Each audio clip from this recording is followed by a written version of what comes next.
Sorry to report, folks, but bad news for air travelers in South Africa.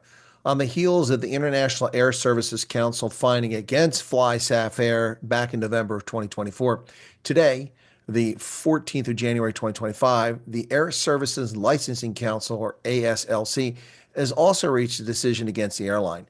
Now, sanctions could hit FlySafair's ability to operate. FlySafair spokesman Kirby Gordon confirmed the outcome of the Tuesday afternoon meeting after an unsuccessful meeting between the airline and the ASLC. FlySafair is embroiled in two cases related to foreign ownership or control of the company, following complaints from rival airlines Airlink and Lyft. At risk is the most reliable means of transportation across the vast distances of South Africa. Gordon said Lyft was also present at the meeting. Now the airline must await potential sanctions, possibly including even the loss of its operating license by the ASLC, which falls under the Department of Transport. Now, this is horrific news for South Africans, folks, for travelers, as FlySafair could see its operations grounded if compliance is not achieved within a relatively short period of time after ASLC reaches the decision. And what sort of compliance would that mean, since the issue is about who owns the airline? Did the investors, the owners, have to sell their stake? Now, for its part, the carrier slammed the decision, saying it could have catastrophic consequences for the airline industry at large. Well, I agree.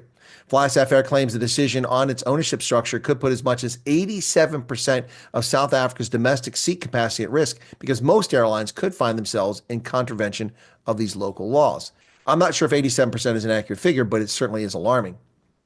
The current dispute stems from a 2019 deal in which Safair's Irish owner, ASL Aviation Holdings, bought the beneficial interest in Safair Investment Trust, increasing its economic interest in the company from 25% to nearly 75% at 74.86%. South Africa has laws that limit foreign ownership of airlines. Most commie countries do. The Air Services Act requires that domestic airlines be at least 75% owned by South Africans. Now, the question is, what are South Africans?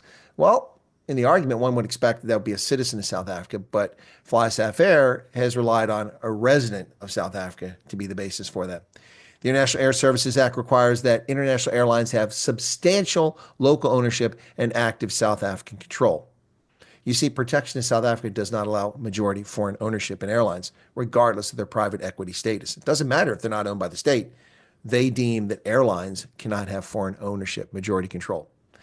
The communists only like inefficient, state-owned, money-losing, patronage hire albatrosses like South African Airways.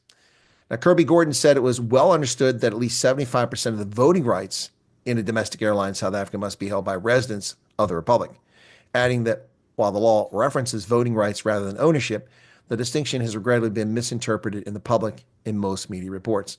Well, not here. maybe in the mainstream media, but not by me. The key here is residency vice citizenship.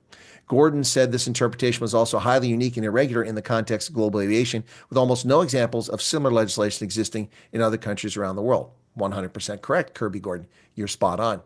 Gordon added, the reasoning raises serious concerns. If the council proceeds on this basis and makes rulings without a proper understanding of the law, the knock-on impact to the industry at large will be catastrophic. 100% in agreement. So FlySafair is a private company, not state-owned. Why should its investors be limited to minority interest, particularly when it's so well run?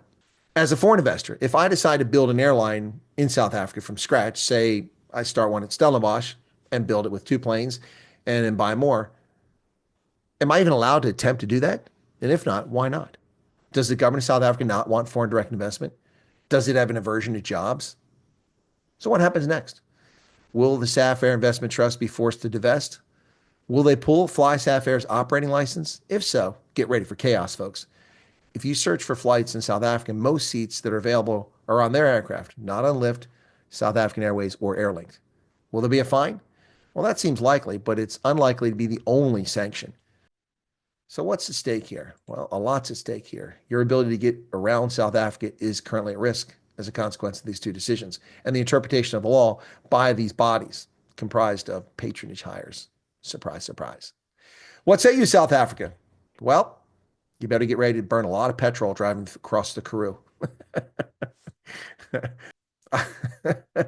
I may be laughing, but it's not a funny matter. I've got upcoming travel to South Africa, and I really don't care to be driving thousands of kilometers when I can get there in a couple hours, thanks to FlySafair. What say you, South Africa? Cheers.